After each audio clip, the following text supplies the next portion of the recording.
Bom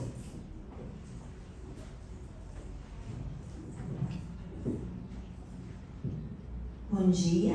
Bom dia.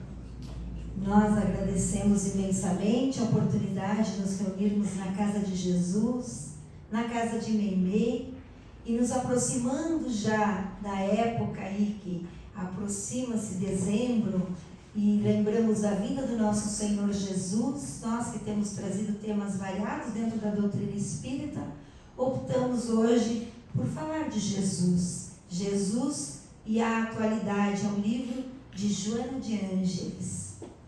A personalidade marcante de Jesus impressionava de forma indelével todos aqueles que o encontravam.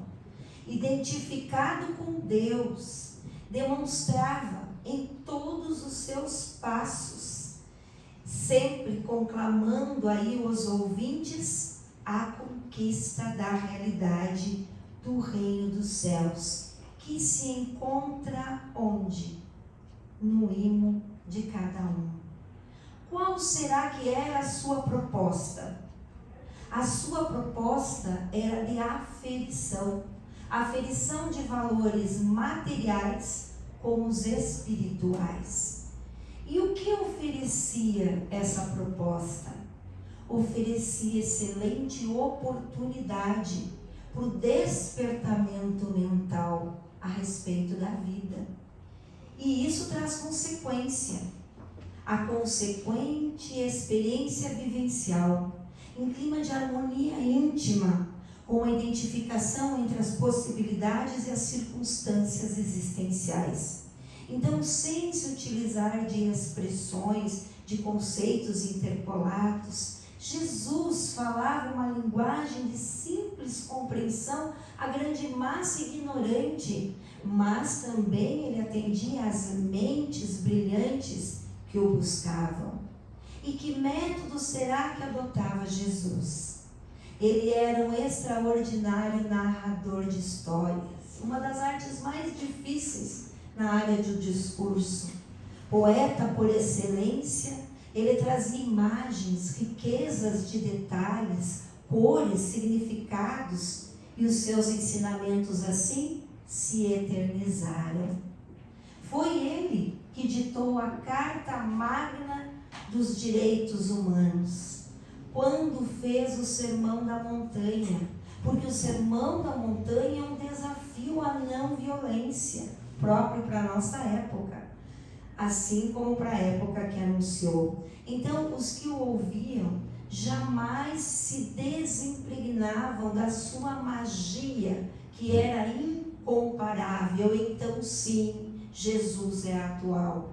Não só pelas terapias de amor, pelos ensinamentos que propõe ao homem contemporâneo, mas também pelo exemplo de felicidade, de exteriorização de paz, enquanto as ambições conduzem muitas vezes as inteligências ao paroxismo, à alucinação, às disputas cegas. Ele surge na consciência moderna, em plenitude, jovial, amigo, afortunado pela humanidade e pela segurança íntima. A atualidade necessita urgentemente de Jesus descrucificado, Jesus companheiro, Jesus terapeuta em atendimento de emergência, a fim de evitar a queda ao abismo. Jesus e desafios. O processo de evolução constitui para nós espíritos um grande desafio. Acostumado às vibrações mais fortes no campo dos sentimentos físicos, quando será que nós, mergulhados na carne, aqui no agora, nesse mundo material, quando será que nós vamos começar a respirar por impressões mais elevadas? Somente quando a dor o visita é que começamos aí a aspirar por impressões mais elevadas. Aí é que nós vamos nele encontrar lenitivo, anelando por outras conquistas que não só as posses efêmeras. E será que durante todo esse processo Nós, nesse estágio evolutivo, sentimos paz? Vivendo nessa luta constante contra os fatores constringentes desse nosso próprio estágio evolutivo, em que nós temos nos demorado durante várias reencarnações, vez ou outra experimentamos paz. E o que nós queremos? Nós queremos que a paz seja duradoura. Mas como que isso se processa? No começo são as dores. Um intervalinho aí, parece que a gente leva um refrigério de vez em quando, né? Até a gente conseguir a tranquilidade. Aí sim, com breves visitas apenas do sofrimento, culminando lá na frente com a plenitude, sem aflição. Então, assim, de caminhada em caminhada, de passo a passo, de degrau em degrau, caindo para levantar-se. E o que é que garante esse fenômeno? Existe algo que garante. É o tropismo. Somos atraídos pelo tropismo do amor, que é o estágio mais alto, que significa o homem triunfar. Mas como nós nos encontramos na atualidade? Aturdidos, inseguros. Descobrimos uma conspiração quase geral contra o fatalismo. E de onde vem isso? Lá das nossas heranças do passado, que agora ressurgem. Mas ressurgem com qual objetivo? Parece que querem reter nessa zona mais inferior, nesse nível mais inferior de consciência. E o que nós fazemos quando estamos nesse nível inferior? Infelizmente, apenas comemos, bebemos, dormimos e nos reproduzimos. Quando estamos retidos nessa zona inferior, nós somos indiferentes ao belo, ao nobre, ao bom, ao sadio. Parece que ficamos anestesiados só com o que vou comer hoje, o que vou vestir hoje. E buscamos apenas o gozo. Mas isso acaba trazendo saturação. Passando aí as pessoas que satisfazem esse gozo a entrar num tédio, que antecipa a necessidade premente de outros valores. Então, como que se dá o despertar? Lentamente despertamos para a realidade, que antes não nos chamava atenção, não nos sensibilizava e de repente passa a ter um significado, a ser uma meta a conseguir. E aí a gente se sente finalmente estimulado a abandonar a zona de conforto, a inoperância. O psiquismo divino que está latente na alma responde a esse apelo das forças superiores. Desatrela-se do cárcere celular e é como se fosse uma antena agora, captando a emissão de mensagens que são alcançadas em ondas que nós sintonizamos. E qual que é o primeiro desafio? De penetrar emoções novas. Quando a gente descobre, por exemplo, a doutrina espírita, isso nos atrai, e aí nós vamos tentando estudar, como ele convidou aqui, né? Se interagir, se integrar, e cada vez dar um passo, ou seja, vai ficando cada vez mais complexo, e nós vamos sendo mais audaciosos. Então, é isso que ocorre. Então, passa a experimentar outro tipo de prazer. Que tipo de prazer? O prazer ético. Então, não é só o prazer da comida agora. É o estético. É diferente daquela brutalidade do primarismo. E a gente se acostuma com isso também e se esforça. Vai tendo novos comprometimentos que então não cessam mais. Desde que nós entremos nesse ciclo, parece que é uma espiral infinita e parece cada vez mais fácil. Então, como podemos encarar a nossa vida? Tudo na vida são desafios e resistências. E é essa lei da entropia, essa lei que degrada a energia, que tende à consumação para manter mesmo o equilíbrio térmico de todas as coisas, ela é natural e é natural que se suceda o mesmo no campo moral do ser, que nunca retrocede, e que não deve estacionar a pretexto algum. Então, qual é a lei que vai nos impelir? É a lei do progresso e da evolução. E é inevitável, qual é a meta? Para que nós estamos aqui? O que nós tanto almejamos? A felicidade. A felicidade seria o ponto final. Então não nos cabe retroceder na luta, senão nos reabastecermos sempre de forças e prosseguir nos embates.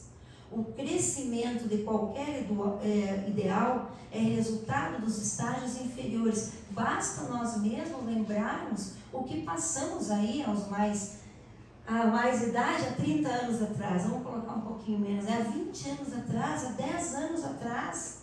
Essas etapas, esses estágios foram vencidos, foram etapas superadas, foram desafios que nós enfrentamos, e o universo se renova e prossegue molécula a molécula. E essa facilidade que a gente quer, né, de ficar gozando aí na zona de conforto lá, assistindo a nossa Netflix no sofá. Facilidade é perda de estímulo com prejuízo para a ação. Mas será que o mestre, que foi o único ser perfeito, teve desafios? Toda a vida do mestre foi um suceder incessante de desafios. Embates no seu meio social, familiar, foram os primeiros impedimentos e foram ultrapassados, porque ele veio com um programa maior, uma razão superior de finalidade. Então ele não aceitou carregar o fardo do mundo em caráter de redenção dos outros, mas ele ensinou a cada um, né? Pegue a sua cruz e siga-me, ou seja, a cada um a conduzir o seu próprio compromisso em paz de consciência.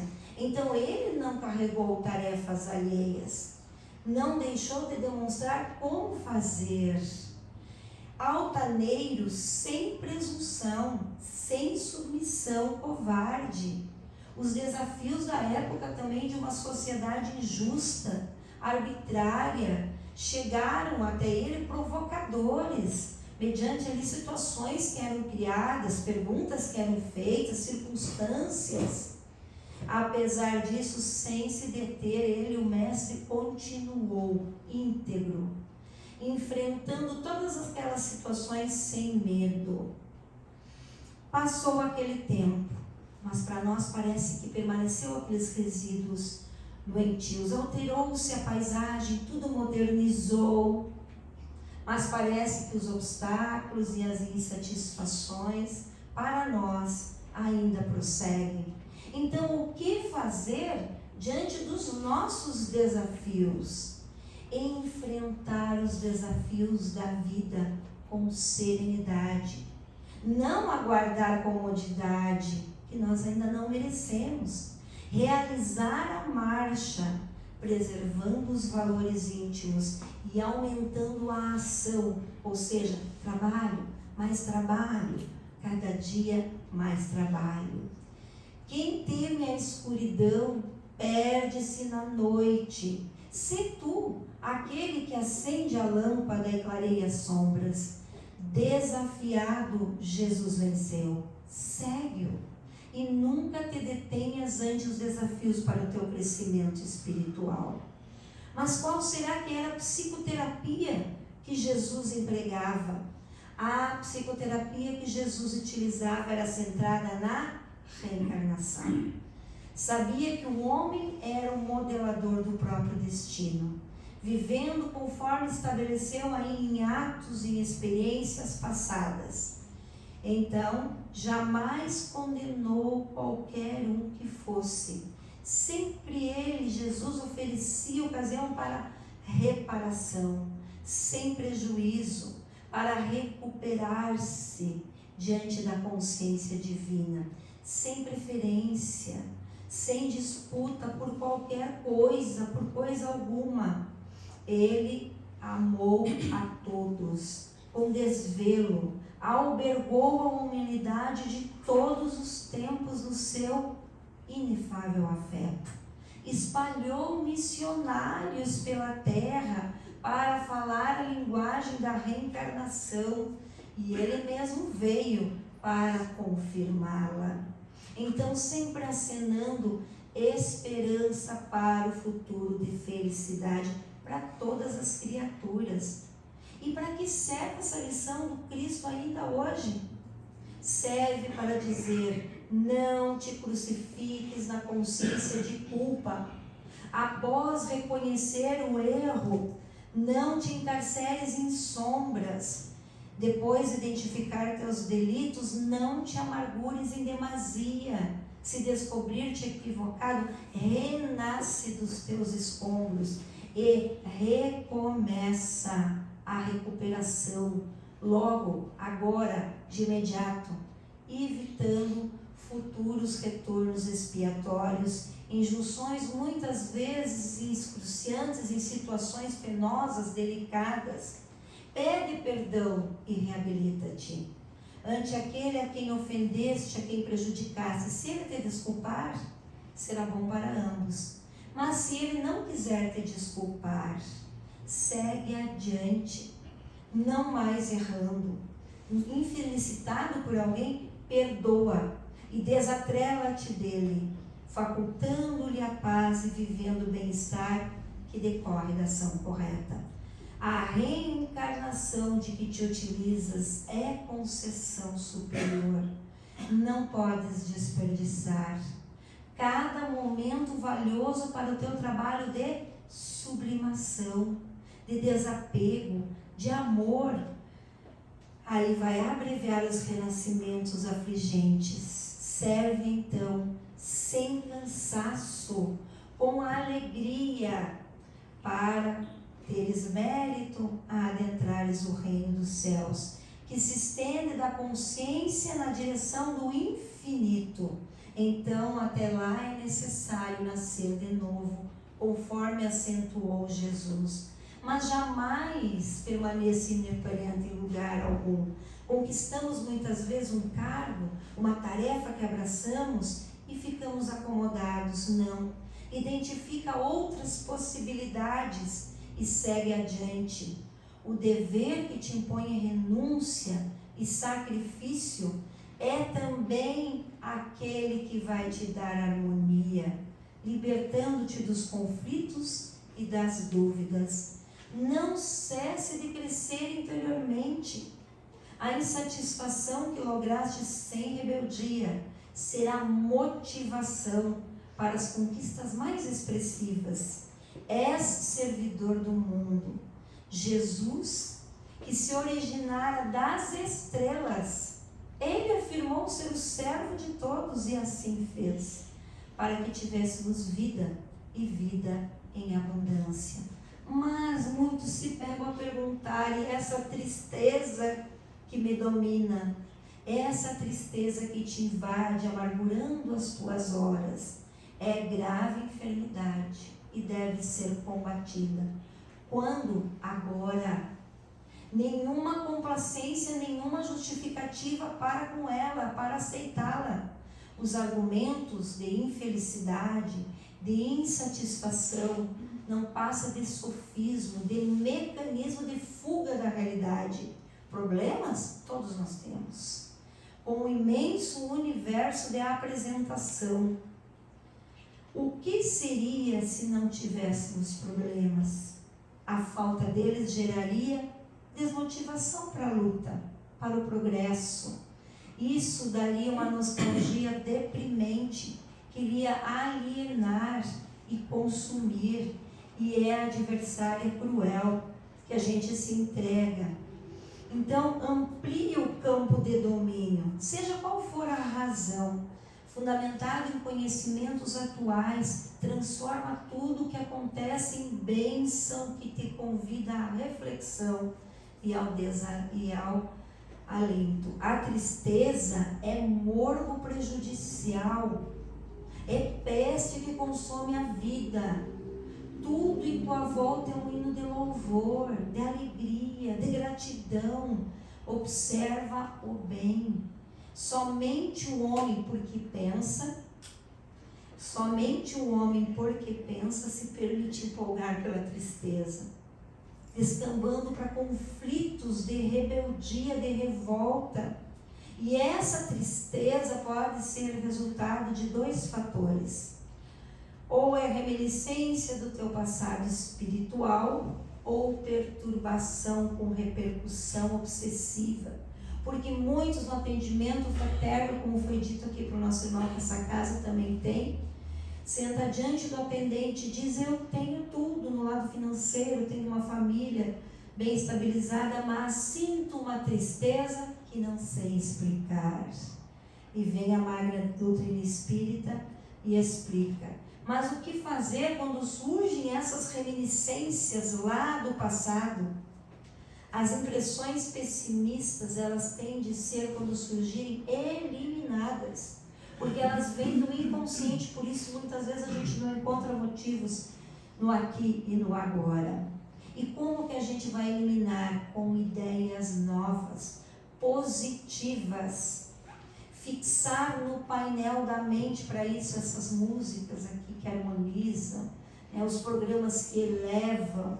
Vamos fixar coisas boas e belas no nosso painel mental. Vamos acostumar a pensar no bem, superar as lembranças más, porque toda vez que lembramos de algo mal, trazemos toda aquela dor. Então começa a se repetir e aí fica automático, Fica lembrando daquilo, fica triste. Então vamos fazer o contrário, trazer imagens que nos tragam alegrias. Mas e se não for do passado e for ideias obsessivas, querendo nos minar os irmãozinhos tristes com tristeza? Então, nessa hospedagem mental e emocional, na linha aí da sintonia com os irmãozinhos infelizes, é porque encontra sintonia. Estabelece um contato hipnótico e vai se agravando a todo tempo. Mas isso também é resultado dos nossos débitos com as soberanas leis, senão aqui não estariam ao nosso lado. Então não te reencarnaste apenas para pagar, mas sim, vamos trocar a palavra ressarcir com amor, libertando-te dos compromissos negativos mediante as ações relevantes. És candidatos ao cume da montanha e não condenado às galés nas sombras do remorso inútil, ao charco de lágrimas perdidas. Se permanece fixado na situação infeliz, tu acabas te tornando vítima de ti mesmo. Mas se resolve sair do caos, transforma-te em teu próprio psicoterapeuta. Jesus, apenas uma vez, deixou-se vestir de tristeza no Getsemane, quando só ele velava e os amigos ali próximo dormiam, embora aquela fosse a hora decisiva ou pré-final, e permitiu por piedade para os companheiros que se demonstraram naquele momento invigilantes e não davam conta da gravidade do momento. Mas em todas as outras épocas da sua vida, ele sempre cultivou a alegria, a esperança, a bênção da saúde e as dádivas da paz.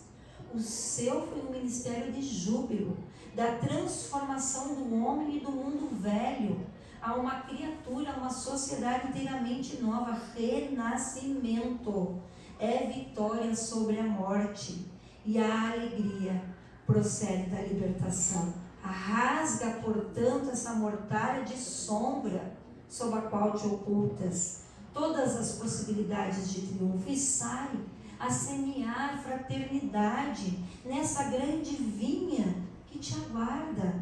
Realiza um novo, um atual encontro contigo mesmo. Examina-te melhor, sem deplorares essa situação que te encontras, e vai na direção do êxito. Isso é fundamental, não como pagamento, porém como um dever que te faculta cumprir a fim de te recuperares. Deus te concede esse direito. Tens que corresponder usando o benefício. Às vezes nós sofremos no dia a dia pressões Mas nós não podemos nos submeter a essa força que tenta nos constringir, não aceitar. Queres sair da tristeza? Em caso contrário, és responsável por ela, assim te comprazendo, e isso é séria enfermidade. Alegrai-vos para Jesus. É chegado até vós o reino de Deus. Esse reino está dentro de vós. Está esperando ser descoberto, ser habitado. Aguarda-te, desafiador. Chegou até onde estás, passo a passo. Vá agora à sua direção. Penetra-o. Deixa ele te preencher e alegra-te sempre. Como herói que conclui a luta, comemore a cada vitória. Mas muitas vezes a gente fala assim, mas eu me sinto só. Onde me apoiar? Apoia-te nele. Sob tribulação, busca-o. Em dúvida, perseguido, pense em como ele diria, o que ele faria nessa situação. E faze conforme a inspiração que vier na tua consciência reta. Reflexiona com tranquilidade em torno da coragem de Jesus e busca fielmente o exemplo nele. Tem coragem de viver, não te escondas, nem escamoteis a situação sobre desculpas e mentiras. Entre na autoanálise, mas banhe-se pela claridade dos ensinamentos dele e rompe finalmente esses grilhões que te deixam preso ao medo, à insegurança, à instabilidade, ao sofrimento moral e físico. E enfrenta com naturalidade os teus limites, angústias, mas sempre confiante na vitória, não te evadindo, fugindo dos deveres que te compete realizar. Em cada insucesso, aprende como não repetir a façanha. Para aprender a caminhar, primeiro nós caímos, mas nós levantamos. Sem depressão, sem arrependimento. A experiência é a súmula das tentativas que deram resultado positivo e negativo. Mas nunca temas a ninguém, atribuindo superioridade ou valor que às vezes essa pessoa nem tem. Respeita sim as conquistas de cada um, considera-as, toma estímulo para ti como exemplo às realizações superiores. O direito de ser humano e o dever de crescer sempre. Então age ajudado pelo otimismo, porque o medo, nós já viemos falar só do medo, lembrando mais uma vez, é inimigo, dizima vidas, como disse lá o governador na reunião no nosso lar, quando anunciou-se aí a guerra, que teriam que fazer os recolhimentos, os socorros, ele falou do medo, que era pior do que qualquer doença. Então o medo é inimigo, que dizima a vida aos milhões. A coragem nasce dos valores morais do homem, que elege conduta correta para uma vida feliz. A coragem de viver deve ser treinada continuamente, vencendo os pequenos obstáculos, vencendo a nossa timidez, os nossos receios de fracassar, os complexos que nós ainda trazemos de inferioridade, as doenças que nós temos, às vezes reais, às vezes imaginárias, e vamos fortalecendo o nosso ânimo em cada triunfo, reconsiderando o sucesso, comemorando. Coragem é conquista, que difere muito de temeridade. O homem de coragem, ele espera, ele confia, mas ele também age no momento próprio. Enquanto aquele que teme se faz precipitado, muitas vezes impiedoso, irresponsável. Às vezes temos medo de assumir compromissos. Ficamos temerários, será que eu vou dar conta disso? Às vezes até assim, já no trabalho, como foi falado aqui na casa. Mas isso impede o desenvolvimento do intelecto, o desenvolvimento moral.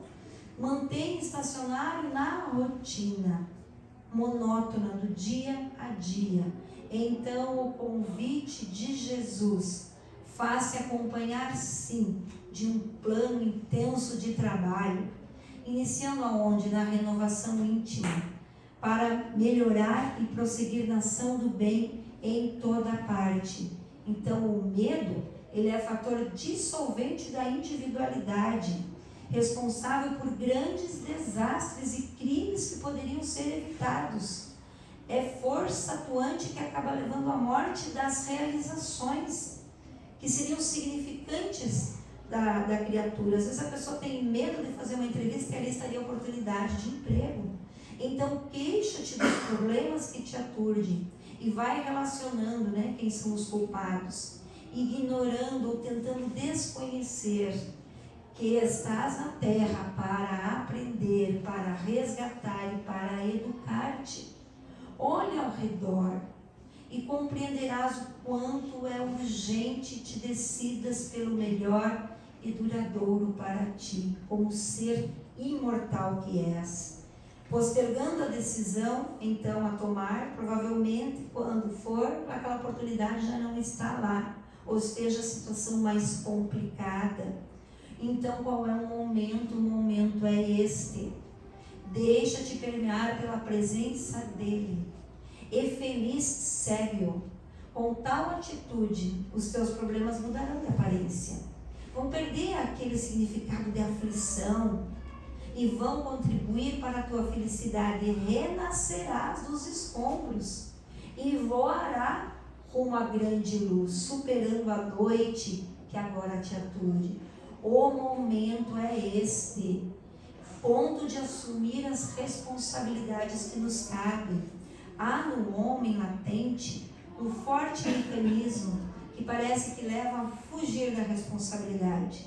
Então a gente vai transferindo o sucesso para os outros, E aí a gente vai botando a culpa na circunstância, é a economia, é o governo, é o pai, é o chefe, é o marido e até Deus.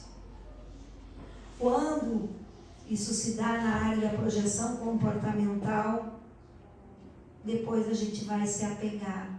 Puxa vida, porque eu não ignorei o que ele disse, o que ele fez e não fui à luta? Porque aí vai entrar o complexo de culpa. Mergulhando, como dizem os especialistas, que está na raiz da culpa, do pânico e da depressão. E aí nós vamos ocultar com a nossa infantilidade, pouco importando aí a idade que nós temos. Então a responsabilidade, ela discerne, ela compreende a razão da existência, a sua finalidade, as metas e começa aí a trabalhar para atingir essas metas, para cumprir o seu papel. Não se omite, não se precipita e vai estabelecendo esse programa de ação dentro do quadro de deveres que nós assumimos lá no plano espiritual e que vai caracterizar o nosso progresso individual e, consequentemente, o coletivo, visando essa conquista que nós queremos aí da plenitude. O homem responsável sabe o que fazer, quando e como realizá-lo. Então ele não se torna um parasita social e também não fica se hospedando no triunfo dos outros e não fica achando desculpa. Ele lúcido, ele se torna um elemento precioso do grupo social e ele se movimenta. Talvez a gente nem note a presença dessa pessoa, mas se ele faltar, a gente vai sentir a sua falta. Então a responsabilidade do homem leva aos extremos do sacrifício, da abnegação, da renúncia e até mesmo muitas vezes da sua vida.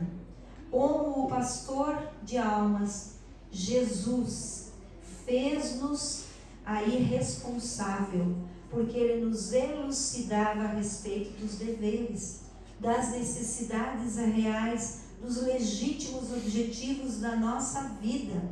Em contrapartida, ele doou-se-nos até o holocausto. Não fosse a sua vida, o nosso lar em si mesmo, um grande e histórico sacrifício de amor. Não obstante, ele conclamava a todos que o buscavam, para o dever, para a responsabilidade que os capacita para as realizações, para conhecer a alma humana, as nascentes que tem ali de todos os males, mas também a fonte generosa de todas as bênçãos. O homem ainda prefere a manutenção das mazelas, se comprazia, se anestesia, paralisa no infortúnio, permanece ali agarrado, embora demonstre assim nesse estágio desconforto, infelicidade. Então, ele acolhia todos os que os buscavam, conhecendo a causa do sofrimento, dos pesares de cada um. E após atendê-los, ele propunha com veemência que não retornasse aos seus erros, a fim de que não sucedesse algo pior. Então a responsabilidade liberta o indivíduo de si mesmo, faz com que alce voos aos planos superiores da vida. Enquanto ele se movimenta aí nas paixões selvagens, ele vai trazendo desequilíbrio na parte emocional, vai se tornando vítima de si mesmo, vai facultando com que se instalem doenças degenerativas causticantes, mas a renovação moral, ela vai propiciar a canalização das energias saudáveis, de forma favorável, preservando o ser para o futuro. Então a humanidade sobrevive graças a seus homens responsáveis que trabalham continuamente em prol do bom, do belo, do ideal, e eles se destacam no meio dos outros pelas realizações que são cimentadas sempre com o contributo do sacrifício pessoal. A mulher, surpreendida em adultério, aos portadores do mal de Hansen, aos obsediados após a recuperação de cada um, sempre vinha a advertência de Jesus. Era sempre firmada na responsabilidade. Para quem tesourando então esses valores éticos, os deveres espirituais, não se permitissem voltar aos erros. Então, nesse momento, quando necessitas dele, reformula os teus conceitos sobre a vida e passa a atuar corretamente, dominado pela responsabilidade, e a ninguém mais agora apontes como causador dos teus insucessos. Dá-te conta deles. Sim, aqui eu falhei, errei, fracassei, mas recomeça. Mesmo que não queira, será sempre responsável pelos teus atos. Colherás conforme semeares. Portanto, o teu compromisso como mestre permanecerá saudável interiormente, prosseguindo íntegro dos teus deveres com responsabilidade. Entendemos agora que os tormentos humanos procedem da consciência de culpa de cada criatura. Originária, muitas vezes trazemos a culpa de um crime que cometemos que ninguém viu na outra encarnação, mas ficou gravado. E agora ressurge em forma de efeitos nessa encarnação. Quando os nossos atos foram saudáveis, benfazejos, o inverso também é verdadeiro. Surge lá dos arcanos da individualidade as matrizes do bem-estar, assim como das aflições. Então nós entramos num processo depurador. E se nós ficarmos presos a esse processo de infelicitação, vamos instalar enfermidades e tormentos. Então, cria condições favoráveis para a existência fácil, mesmo que esteja passando por problemas socioeconômicos, morais. Enriqueça com amor, com recursos que vão te favorecer a jornada. No ser profundo, imortal, encontram-se as raízes do fenômeno, que agora lhe apontam sobre o solo, sobre essa organização carnal. Os teus tormentos atuais são tormentos que engendrastes muitas vezes em existências passadas, com impiedade. Agora sofre sem conforto. Afligiste lá atrás sem misericórdia. Agora pedes afeição. Muitas vezes investiste com perversidade. Hoje estás perturbado e sem consolo. O teu íntimo parece que é um caldeirão fervente e os conflitos se sucedem. Sai de um, parece que entramos em outro. E aí entra o desespero, a dificuldade. Parece que temos até dificuldade de exteriorizar O ânimo, porém, sai dos refúgios para a luz, para a razão. Ninguém está na terra para o sofrimento, para só viver conflitos destruidores. Todos retornaram ao mundo para aprender a recuperar-se, reconstruir. Na ausência do amor-ação, aparece a dor, renovação. Assim, dispõe-te a paz, a libertação dos tormentos, e logra alcançá-la. No encontro de Jesus com a mulher libertina, que ela então foi lá lavar os pés de Jesus com um vento de lágrimas, que enxugou os pés de Jesus com os seus cabelos, aí nós temos a psicoterapia para os tormentos. Disse ele, porque ele captou os pensamentos do anfitrião, que não estava gostando daquela cena, que estava censurando mentalmente Jesus. Naquele instante ele olha para ela e diz: ela muito amou, e por isso seus pecados serão perdoados. Fitou-a com ternura, com afeição, e recomendou: vai-te em paz, a tua fé te salvou. O amor que se converte em reparação de erros. Essa é a eficiente medicação para todas as chagas do corpo, da mente e da alma. Tranquilizamos-nos e deixamos os tormentos no passado não ressuscitar dos escombros. Vamos sim, nós ressurgirmos para a reconstrução sadia da nossa vida. E Jesus ensina como deve o homem lograr a sua evolução psíquica. Tem que ser desenvolvida simultaneamente, logicamente com a orgânica, né? E isso demanda tempo. Não apresenta Jesus receita salvacionista ou simplista. Propõe amadurecimento. E o amadurecimento só vem pelo esforço constante, mediante o avanço. Não podemos recuar, temos que fixar o aprendizado e prosseguir até a meta final. Saber aguardar, esforçando-se, é uma lei que faculta a vitória. Desejando segurança na vida, busca Jesus. A Ele confia teus planos. Faze a tua parte, aquela que te diz respeito na conquista dos objetivos que te parecem às vezes distante. Retempera o ânimo e persevera. A segurança te virá, como efeito da paz que te luarizará o coração, servindo de estímulo para todas as suas futuras conquistas. Que nós nos deixemos envolver pela paz dele, pela paz de Jesus. Lembrando, como foi dito rapidamente aqui, eu vim para que tenhais vida e vida em abundância. Muito obrigada.